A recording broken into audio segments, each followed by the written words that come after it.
Tower of Babel is one of my favorite stories from the Bible because I think there's actually some evidence for this occurring, and I think it's different than what most people think.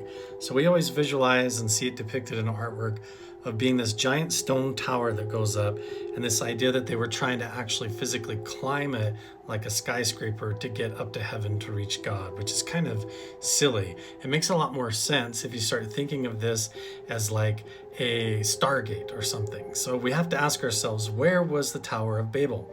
Where Babylon was actually in Iraq, what we would call Iraq today. So Iraq is what we would call in the Bible Babylon. So what would be in Babylon or Iraq today that matches? Well, this is the ziggurat of Ur. Okay, so this is an ancient Mesopotamian temple, and look at these ramps that go up, and notice how the top of this makes it obvious that this whole giant section here that you see is actually just the foundation or the base. And you can clearly see when you get an overhead view that there was some kind of a tower that went off of the top.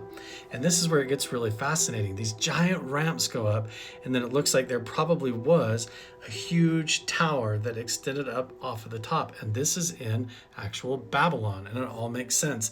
They estimate that that might be what it really looked like. But here's where it gets weird.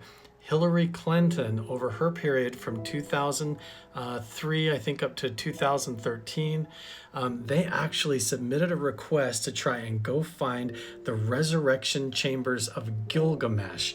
And they went to none other than Iraq, and they went into the ziggurat there in Iraq. So it makes you wonder, what were they looking for? The resurrection chambers of Gilgamesh and the bodies of the buried Nephilim. So here are soldiers in Iraq going in to the ziggurat in Iraq, and you have to wonder what was really buried underneath the Tower of Babel. And is this actually what the Tower of Babel actually was? And when you look at the history of it, Saddam Hussein's forces were there for a long time, and then the US military took over in 2003, and now there's even an Air Force base outside of there.